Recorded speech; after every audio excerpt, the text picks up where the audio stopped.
Hello everyone. आप सब कैसे हैं? मैं उम्मीद करता हूं कि बहुत अच्छे होंगे और अपनी पढ़ाई को बहुत अच्छे से कर रहे होंगे। मैं Akash Kumar Bhadana ICT virtual classroom में आपका बहुत बहुत स्वागत करता हूं। मेरे प्यारे बच्चों, आपको जैसा पता है 8th क्लास है हमारी, और इसी 8th क्लास के अंतर्गत हम लोग चैप्टर नंबर 3 को आपका देख रहे थे, ग्रामीण क्षेत्र पर शासन चलाना। तो सबसे पहले हमें देखा था कि जब आपका 12 अगस्त 1765 को मुगल बादशाह ईस्ट इंडिया कंपनी के पास आपका बंगाल की दीवानी पहुंच जाती है, तो कंपनी क्या बन गई? दीवान। दीवान का मतलब है कि कंपनी को अब बंगाल की राजस्व वसूली का अधिकार मिल गया, जो उनका आर्थिक एक बहुत बड़ा स्रोत बना। और यही कारण है कि जिसके कारण आपका कंपनी पूरे भारत में अपने पैर गड़ा सकी। क्लियर है? और हमने देखा कि कैसे मुट्ठी भर अंग्रेजों ने आपके बहुत सारे हिंदुस्तानियों को आपका धराशायी कर दिया, और रॉबर्ट क्लाइव के नेतृत्व में हुए इस अभियान में कैसे उन्होंने आपका ताकत देखी। उन्होंने फिर इस बात पर गौर किया कि अगर हमको शासन चलाना है, किसने? अंग्रेजों ने, तो हमको गांव देहात को शांत रखना होगा। जो लोग यहाँ पहले शासन कर चुके हैं, जो पहले प्रशासन में रहे हैं, उनको हम लोग नियंत्रित नहीं कर सकते। हमें उनके साथ अपना समन्वय बैठाना है, स्थानीय लोगों को अपने साथ लेकर चलना है, ताकि किसी तरह का खतरा उत्पन्न ना हो। अब कंपनी के सामने था कि हम कंपनी आमदनी कैसे करें, वो खुद व्यापार करेगी या फिर वो टैक्स लेगी या किस माध्यम से शासन करेगी। तो कंपनी निजी व्यापार भी कर रही थी, सार्वजनिक तौर पर भी कर रही थी, लगान भी वसूल रही थी। उनका काम था कि जितना हो सके अधिक से अधिक वो आपका लाभ सुनिश्चित कर सके। ये किसका उद्देश्य था? ये ब्रिटिश कंपनी का आपका उद्देश्य था। और कैसे स्थानीय लोग अपने माल को, उत्पाद को बेचने और खरीद करने के लिए आते थे। एक इसका इमेज चित्र जो है आपके सामने आपका दर्शाया गया है। पहले भी मैं आपको इसको अच्छे से बता चुका हूं। फिर क्या हुआ कि इसी तरह से उन्होंने देखा कि अगर हमको कर वसूलना है तो हमको कुछ आपका लैंड रिफॉर्म करने होंगे।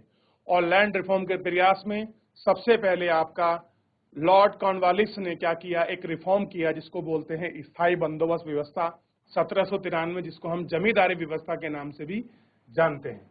जमींदारी व्यवस्था को हमने देखी, उसकी समस्या को हमने पढ़ा।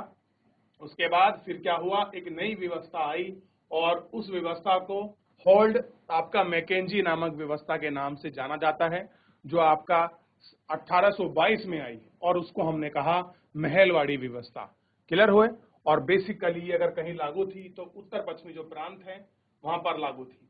इसके बाद फिर एक व्यवस्था को आज हम पढ़ेंगे जिसका नाम है मुनरो व्यवस्था।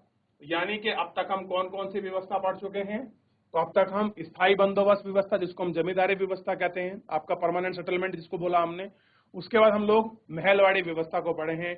आज हम लोग पढ़ेंगे रैयतवाड़ी व्यवस्था, और रैयतवाड़ी व्यवस्था के जन्मदाता हैं टॉमस मुनरो। देखिए, तो सबसे पहले मैं ये व्यवस्था आपका शुरू करने से पहले मैं जानना चाहूंगा, अगर किसी बच्चे का कोई डाउट है, कोई क्वेरी है किसी प्रकार का, जितना हमने पीछे व्यवस्था पढ़ी है स्थायी बंदोबस्त में, महलवाड़ी व्यवस्था में, या कोई उनकी समस्या में, किस तरह से कंपनी दीवान बनी, कैसे प्लासी और बक्सर के युद्ध के बाद उन्हें भारत पर शासन किया, ये हमको देखना है कि कैसे वो आपका प्लासी का युद्ध होता है। क्लियर है 67 में? तो उन सभी को अगर किसी को डाउट है तो पूछ लीजिए, फिर आगे बढ़ेंगे।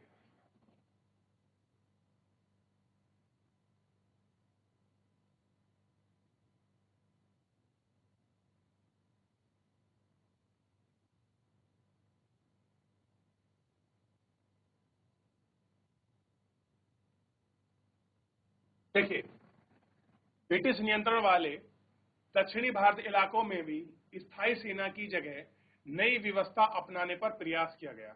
कि जो हमने स्थायी बंदोबस्त व्यवस्था जो अपनाई है, इसकी जगह कुछ आपका नया जो प्रयास है वो आपका नया प्रयास किया गया।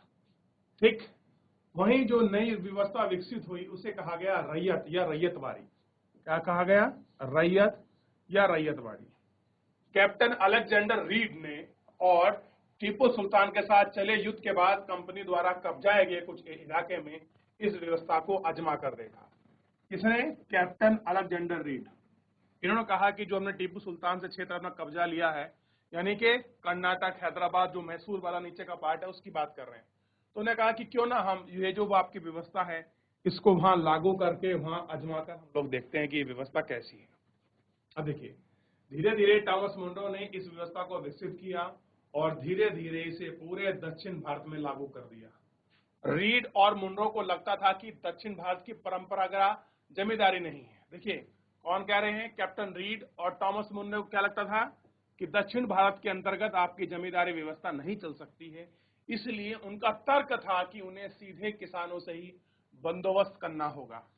सीधे किससे करना होगा, किसानों से, यानी कि तृतीय किसान के पास जो आपका लगान है वो सीधा आपका कंपनी को जमा कर सकता है, ना कि वो किसी जमींदार को देगा, और जमींदार आपका किसको देगी, ब्रिटिश कंपनी को। ऐसा नहीं होगा, अब सीधा क्या होगा कि अब सीधा व्यक्ति ही कंपनी के पास अपना टैक्स जमा करेगा। ये है आपका कौन सी व्यवस्था है बच्चों, तो ये आपको पता होना चाहिए, ये है रैयतवाड़ी। रैयत के अंतर्गत सीधा टैक्स किसको देना है, आपका कंपनी को। महालवाड़ी के अंदर क्या था, एक गांव और समूह मिलकर उसका एक व्यक्ति कोई मुखिया बनाते थे, वो टैक्स जमा करता था, और जमींदारी व्यवस्था के अंतर्गत एक पूरे क्षेत्र में उसके टैक्स जिम्मेदारी और वसूलने की जिम्मेदारी किसकी थी, जमींदार को थी। तो सारी व्यवस्था आप देखिए, ये शोषण परक नीतियां थी। कहने के लिए आपका लैंड रिफॉर्म था, कि किसके लिए रिफॉर्म था, बेसिकली जो उपनिवेश थे, अंग्रेज थे, उनके लिए था, जबकि भारतीय किसानों के लिए एक उनकी शोषक परक आपका नीति थी अंग्रेजों की, जिसके तहत भारतीय किसानों का आपका दमन किया गया और उनकी हालत बद से और बदतर होती चली गई। ठीक, आकलन से पहले खेती को सावधानी पूर्वक अलग से सर्वेक्षण किया जाना चाहिए। अब कह रहे हैं आप कर रहे हैं, तो सबसे पहले हमको बहुत सावधानी से हमको क्या करना है, इसका सर्वेक्षण करना है कि कितनी भूमि आती है, कितनी पैमाइश है, कैसे हमको लगान लेना है। और टुमरो का मानना था कि, टॉमस मुनरो का मानना था कि अंग्रेजों को पिता की भांति किसानों की रक्षा करनी चाहिए। क्या कह रहा है कि जो, क्या बोले टुमरो, कि जो किसान है, अंग्रेज हैं, उनको कैसे रक्षा करनी चाहिए किसानों की, आपके पिता की भांति रक्षा करनी चाहिए। अब ये पिता की भांति को रक्षा नहीं करेंगे, ये क्या करेंगे, और उनको लूटेंगे उल्टा। देखिए सब कुछ ठीक नहीं था, नई व्यवस्था लागू होने के बाद महज कुछ सालों के भीतर ही उनमें समस्या दिखाई देने लगी। जमीन से होने वाली आमदनी बढ़ाई के चक्कर में राजस्व अधिकारी बहुत ज्यादा राजस्व तय कर दिया, किसान राजस्व चुका नहीं पा रहे थे, रैयत गांव से भाग लिया, बहुत सीधे क्षेत्र पर जमीन हो वरना आशावादी अफसरों की उम्मीद थी। नई व्यवस्था किसानों को संपन्न उद्यमशील आपका बना देगी, लेकिन यह नहीं हुआ। क्या लग रहे थे कि जो नई व्यवस्था है वो किसानों को उद्यमशील बना देगी, इस तरह से काम कर देगी। ये सारी व्यवस्था, ये सारी चीज आपका देखने के लिए थी और इसमें आपका लगी हुई थी। ठीक, अब देखिए, अब बात करते हैं यूरोप के लिए फसलें। अब भारत में किस तरह की खेती हो, ये कैसे निश्चित किया जाए कि यूरोप में किन फसलों की आवश्यकता है, उसके लिए भी खेती कहाँ होगी, भारत के अंदर ये खेती सुनिश्चित आपका कराई जाएगी। तो इसको देखने से पहले एक बार देख लीजिए कि अगर कुछ पूछना है तो आप मुझे इसमें पूरी व्यवस्था के अंतर्गत पूछ सकते हैं, फिर आगे बढ़े।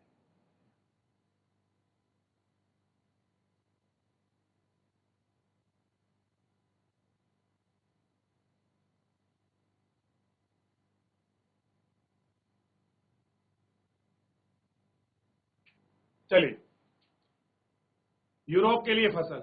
अंग्रेजों ने यह महसूस किया कि ग्रामीण इलाके न केवल राजस्व प्रदान कर सकते हैं बल्कि यूरोप की जरूरत के हिसाब से फसल भी पैदा की जा सकती है। अब देखिए वो क्या कह रहे थे, जो आपके ग्रामीण, जो आपके इलाके ना केवल हमको राजस्व प्रदान करेंगे बल्कि यूरोप में जिन फसलों की आवश्यकता है उनके हिसाब से ये फसल भी आपका पैदा कर सकते हैं। 18वीं सदी के आखिर तक कंपनी ने अफीम और नील की खेती पर पूरा जोर लगा दिया। किसकी खेती पर, अफीम और नील की खेती, क्योंकि आप जानते हैं अफीम से बहुत सारी आपकी दवाइयां बनती हैं और नील से उस समय आपका कपड़ों की रंगाई के लिए प्रयोग होता था नील, क्योंकि वहां आपका सिंथेटिक नील नहीं था। इसके बाद लगभग 150 साल के बाद अंग्रेजों ने विभिन्न देशों में किसी न किसी फसल के लिए किसानों को मजबूर करें।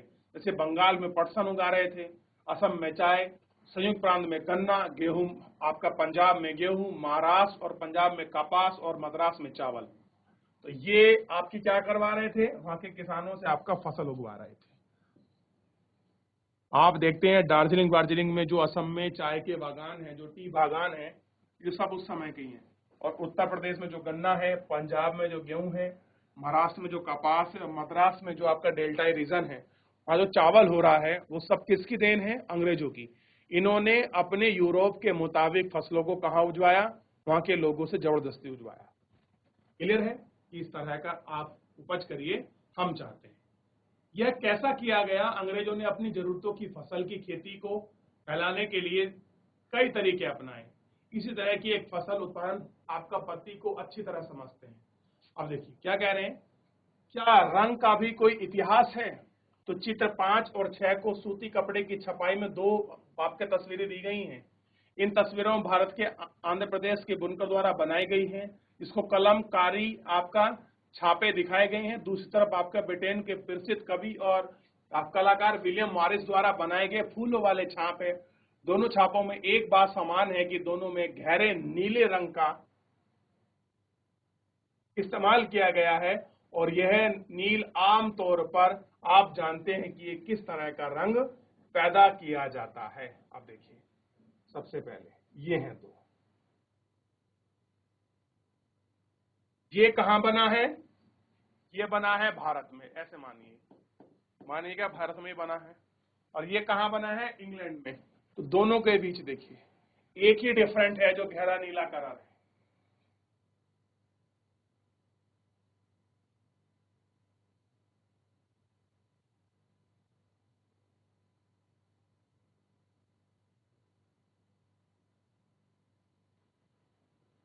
देख लिया बच्चों? अब देखिए कह रहे कि इन छापों में आपको जो नीला रंग दिख रहा है वह नीला आम एक पौधे से निकला है। इस बात में काफी संभावना है कि 19वीं सदी के ब्रिटेन में मारिस के छापों में इस्तेमाल किया गया नील भारत में उगने वाले नील के पौधे से ही तैयार किया गया होगा। उस समय भारत दुनिया में नील का सबसे बड़ा स्रोत था। इस समय बात कर रहा है 19वीं शताब्दी के आसपास। अगर आप देखोगे तो नील का सबसे बड़ा अगर सोर्स ऑफ है तो कहीं वो कहां है? भारत ही है। क्लियर है? आप कह रहे हैं कि भारतीय नील की मांग क्यों थी? ऐसा क्या कारण था कि भारतीय नील की ही मांग थी? नील का पौधा मुख्य रूप से उष्णकटिबंधीय में उगता है। कहां उगता है? जो आपका ट्रॉपिकल जो आपके क्लाइमेट होते हैं उसी जगह में उगता है। 13वीं शताब्दी तक इटली, फ्रांस, ब्रिटेन में कपड़े की रंगाई के लिए भारत के नील का इस्तेमाल करते रहे हैं। उस समय भारतीय नील बहुत थोड़ी मात्रा में ही यूरोप के बाजारों में पहुंचती थी। उसकी कीमत बहुत ऊंची रहती थी, इसलिए यूरोपीय कपड़ा उत्पादकों को बैंगनी और नीले रंग बनाने के लिए बोर्ड नामक एक पौधे पर निर्भर रहना पड़ता था, जो क्या था? आपका शीत क्षेत्र में उगता था। ठीक इसलिए यूरोप में आसानी से मिल जाता था। उत्तरी इटली, दक्षिणी फ्रांस व जर्मन ब्रिटेन के कई हिस्सों में पौधे उगते थे, जो नील के साथ प्रतिस्पर्धा से परेशान होकर अपनी सरकार के दबाव डालने पर नील के आयात पर उन्होंने क्या लगा दी? पाबंदी लगा दी। मगर कपड़े को रंगने वाले तो नील को ही आपका पसंद करते थे। नील से बहुत सारे आपके चमकदार रंग मिलता है, जबकि बोर्ड से मिलने वाला रंग बेजान और फीका होता था। 13वीं शताब्दी के आते आते यूरोपीय कपड़ा उत्पादकों ने नील के आयात पर लगी पाबंदी में ढील देने के लिए अपने सरकार को राजी कर लिया। कैरेबियन द्वीप समूह, सेंट डोमिंग और फ्रांसिस के आपके ब्राजील में आपके पुर्तगाली, जमैका में ब्रिटिश और वेनेजुएला में स्पेनिश लोगों ने नील की खेती करने लगे।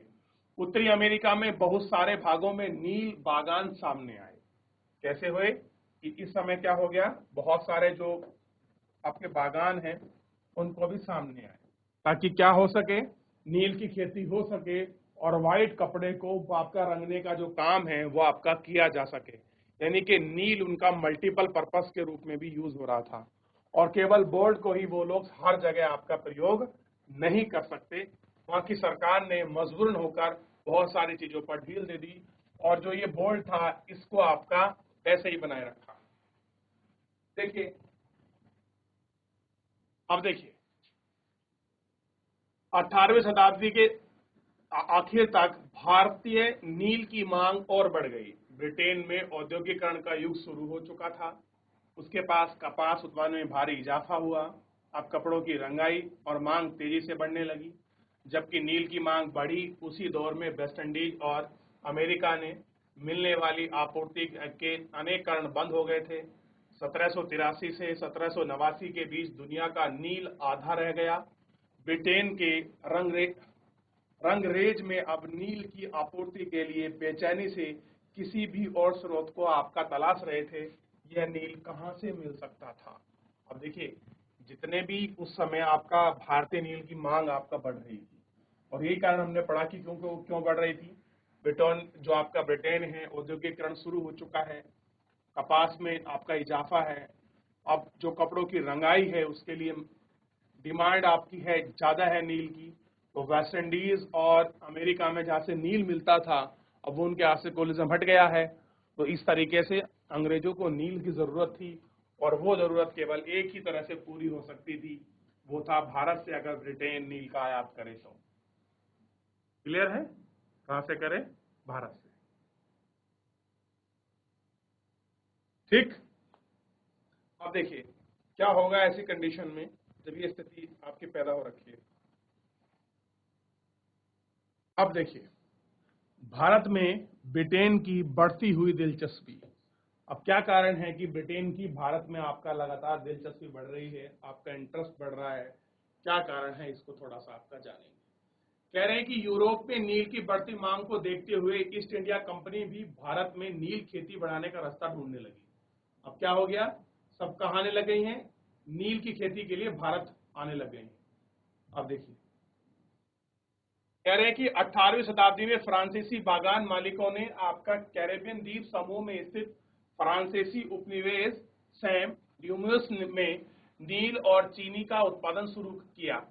इन बागानों में काम करने वाले अफ्रीकी गुलाम 1791 में बगावत पर उतर गए और उन्होंने बागान को जला दिया और धनी मालिकों को आपका मार डाला। 1792 में फ्रांस में उपनिवेश दास प्रथा समाप्त कर दी गई।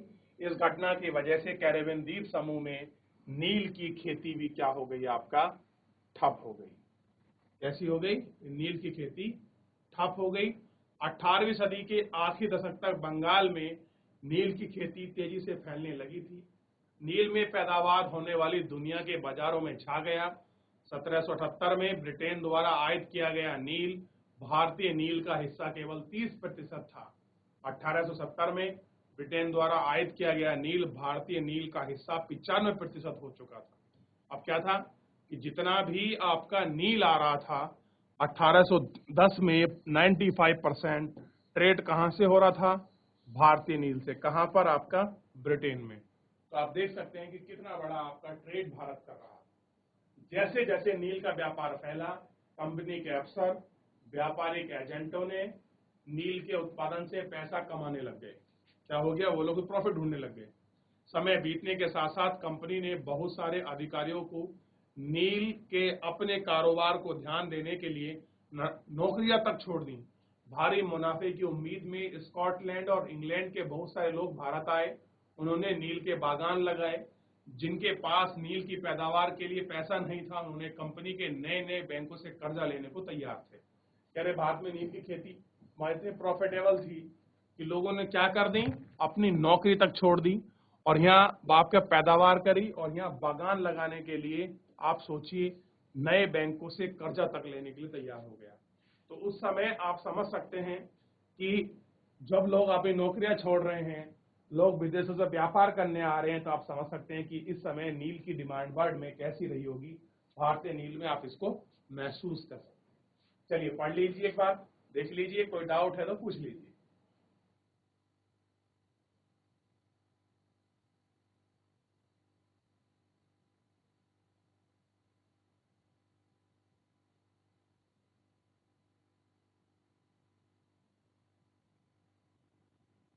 अब देखिए, आगे बढ़ते हैं और देखते हैं क्या कह रहे हैं कि नील की खेती कैसे होती थी। अब बात है कि नील की खेती उस समय कैसे हो रही थी, इसको गौर करेंगे। नील की खेती मुख्यतः दो तरीके थे, एक निजी और एक थी रैयती। निजी खेती की व्यवस्था बागान मालिक खुद अपनी जमीन में नील का उत्पादन करते थे। या तो वह जमीन खरीद लेते थे या दूसरे जमींदारों से जमीन भाड़े पर लेते थे और मजदूरों को काम लगाकर नील की खेती करते थे। यानी कि लीज एक टाइप में हो गया। जो आपका रैयती है ये आपका लीज जैसी हो गई, और निजी का मतलब है कि खुद वहां काम करे, आप अपनी जमीन। क्लियर है? आप देखिए, अब निजी खेती की समस्या थी। अगर मान लीजिए आप इन दोनों को देख रहे हैं, तो अगर हम बात करें आपका निजी खेती पर, तो इस समय निजी खेती पर क्या समस्या थी, थोड़ा सा हम इस पर विचार करते हैं। देखिए, कह रहे हैं कि निजी खेती की समस्या, बागान मालिकों को निजी खेती का क्षेत्रफल फैलाने में मुश्किल आ रही थी। नील की खेती केवल उपज जमीन पर ही की जा सकती थी। ऐसी जमीनों पर आबादी पहले से ही बहुत ज्यादा थी, यहाँ छोटे मोटे खेत ही उनके हाथ लग पाए। अब कह रहे हैं कि अगर हम बात करें खेतों की, तो छोटे खेत हाथ लगे, बड़ी खेती नहीं लगी। और अगर कहीं बाप का बड़ी मिलता भी था, तो सबसे बड़ी समस्या क्या थी कि वो जमीन आपकी उपजाऊ होनी चाहिए, जहां पर क्या हो सके, आपका नील की खेती पैदा हो सके। तो उपजाऊ भूमि को भी आपका देखना था। नील की खेती करने के लिए बड़े बड़े भूखंडों की जरूरत थी। इस तरह की जमीन उन्हें कहां से कहां मिल सकती थी? उन्हें नील की फैक्ट्रियों में इर्द गिर्द आपका पट्टे जमीन पर लेने का प्रयास किया, कि जहां पर नील की आपका फैक्ट्री है उसके इर्द गिर्द, मतलब पास पड़ोस में जमीन पट्टे यानी कि लीज पर अगर उनको मिल जाए, तो उनका काम थोड़ा सा आसान हो सकता था। वहां के किसानों को हटवा दिया। इससे टकराव और तनाव पैदा हो गया। इससे क्या हो गया? आपका टकराव और जो आपका तनाव है वो आपका पैदा हो गया। क्लियर है? इस चीज को आप देख सकते हैं कि कैसे समस्या बढ़ रही है। मजदूरों का इंतजाम करना भी आसान नहीं था। यानी कि इस समय अगर आपको नील की खेती करनी है, तो आपको अगर मजदूर मिल जाएं, ये भी कोई आसान बात थी नहीं। क्या नहीं थी? आसान बात नहीं। बड़े बागान के लिए बहुत सारे मजदूरों की जरूरत होती थी। मजदूर की जरूरतें सबसे ज्यादा उसी समय थी जब किसान धान की खेती में व्यस्त रहते थे। यानी कि धान की खेती का आपका कल्टीवेशन और नील के कल्टीवेशन का टाइम पीरियड सेम था। बड़े पैमाने पर निजी खेती के लिए बहुत सारे हल बैलों की आपका जरूरत होती थी। 1 बीघा जमीन में नील की खेती करने के लिए 2 हल चाहिए थे। इसका मतलब यह है कि अगर किसी बागान मालिक के पास 1000 बीघा जमीन है, तो उसे 2000 हल की जरूरत होती है। 1 बीघा में कितने चाहिए? 2 हल। और अगर आपके पास 1000 बीघा जमीन है, तो आपको कितना चाहिए? 2000 हल चाहिए। हलों को खरीदना और उनका रखरखाव एक बड़ी समस्या थी। किसानों को भी यह हल नहीं मिल सकते थे। उन्हें इसके लिए आपकी चीजों की जरूरत होती थी। नील उत्पादकों को जरूर होती थी कि वे उसी समय किसानों को हल बैल भी बेच कर आपके चावल खरीदने में व्यस्त रहते थे। क्या थे? अपनी हल बैलों को बेच दिया करते। देखिए एक बार,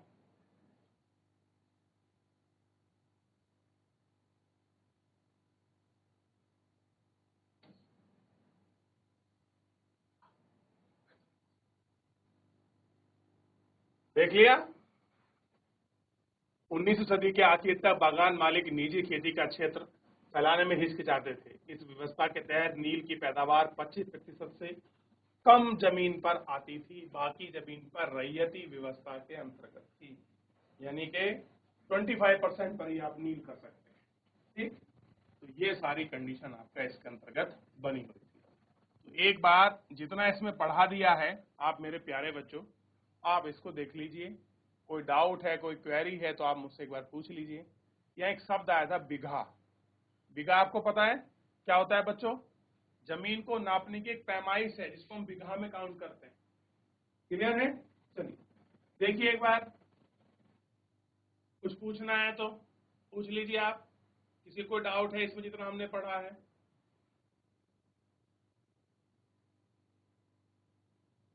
किसी की कोई क्वेरी?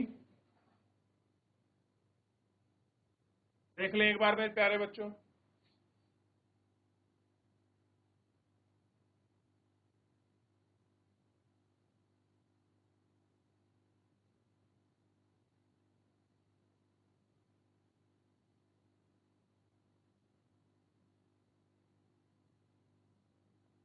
चलिए,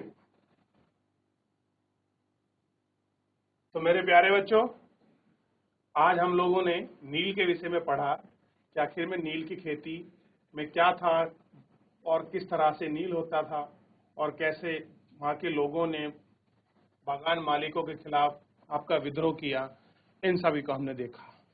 तो मेरे प्यारे बच्चों, फिलहाल आज के इस लेक्चर में इतना ही। मिलते हैं नेक्स्ट लेक्चर में।